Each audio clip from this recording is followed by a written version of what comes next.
Hi guys, Ben here for another Whiskey Geek review, and today I'm back in a firm comfort zone for me with some Balblair.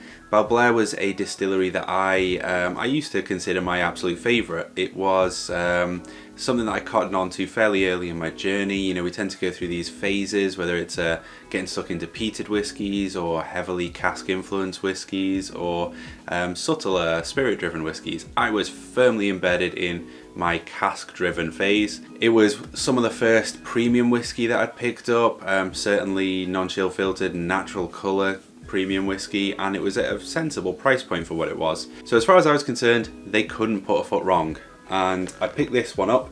This is a 2004 vintage, so back when they were doing vintage expressions rather than the age statements. And the 2004, I believe, was a travel exclusive. So this is a 1 litre bottle, 46%, and this particular bottle made its way over to Italy and then back to the UK. I can't remember, I may have picked this up on auction. So this was distilled 2004, bottled 2017, at least 12 years old, possibly 13 years old, and it's a first release sherry matured. So lots of sherry influence, and you can tell from the colour, this is all natural colour, that it's got a good whack of sherry influence there. So the vintage series was something that I really thoroughly enjoyed, and there was a magic to it, and I'm sad to see that it's gone. I have been to Balblair since they did the rebranding. I visited the distillery, I've tried the 12, I think I've got a bottle of the 12 somewhere, tried the 15, the 18 and the 25, and to be perfectly honest, they're all perfectly good whiskies. The price point's a bit of a niggle. The fantastic whiskies are expensive to go with that, but they are still making great whiskey.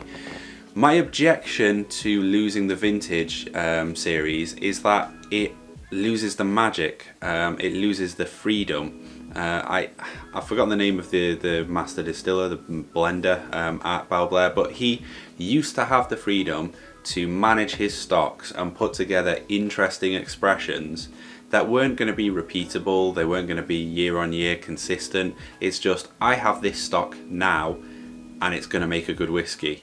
And that has led to some of my favourite whiskies ever.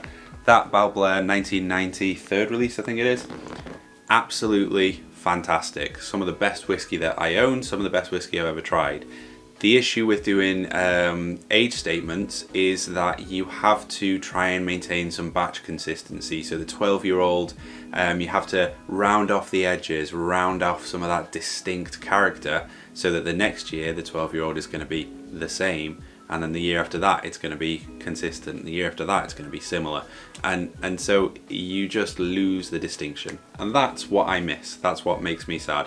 That and the price point. So I have this expression of Balblair down as a shade 12 or Australian Muscat. It's a deep gold pushing on a copper. There's a red hue to it, but natural colour, so it's worth taking a look at.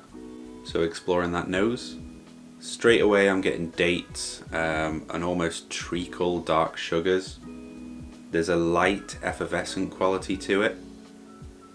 An interesting green cereal note. It's fresh, a little bit vibrant, not like a dry cereal. There's some heat, a prickle, and ginger nuts, a kind of biscuity tone. Stone fruits and a kind of bitter dark chocolate right in the background. So this is a heavily sherried whiskey. I would say it's swamping the spirit character. It's absolutely the sherry influence, the cask influence at the foreground. So let's give it a try on the palate.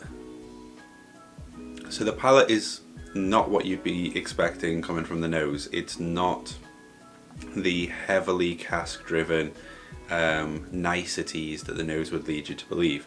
Yes, you've still got dark sugars, but what's sticking out a little more prominent than that is this peculiar sappy note. It's quite green. There's herbal elements, tobacco leaf, ginger. You've still got some of those dates coming through, some of the spices. There's a lot of dry oak, hint of coffee bean, a touch bitter again, but it's really mellowing on those cereal elements. The finish kind of steps back towards what you'd expect. You've got plenty of the dates, a bit more of the sweetness. Some of the spice is still there, but what really develops is a touch bitter, dry oak, and behind that there's a little bite of the green sappiness again. And it's really good to be drinking and appreciating whiskey again after about 8 weeks of being ill. So this is probably the least good Balblair vintage expression that I have had. I've scored it down because I'm trying to be objective. I actually quite like this one, but I like it for the wrong reasons, so I've given it a 75%. I enjoy it more than that because it's weird, because it's unusual, because it throws you a curveball, and the progression peels away from what you'd expect from a heavy sherry influence. But it's imbalanced. It's on the wrong side of being over oaked. The sappy elements, the bitterness, it doesn't quite do it any favors. I really do enjoy it when I'm in the right mood, but if I'm coming looking for a simple sherry influence or a simple heavily cask driven experience, this isn't it. This is looking for the complexities and actually exploring the whiskey, and that's possibly why this bottle has lingered with me for so long, because I need to be in the right mood with it. So thanks for watching, guys. I hope you've enjoyed this little whiskey review. If you have, please do like, comment, subscribe. It makes me feel like it's all worth doing, and I hope to catch you in the next one. Cheers.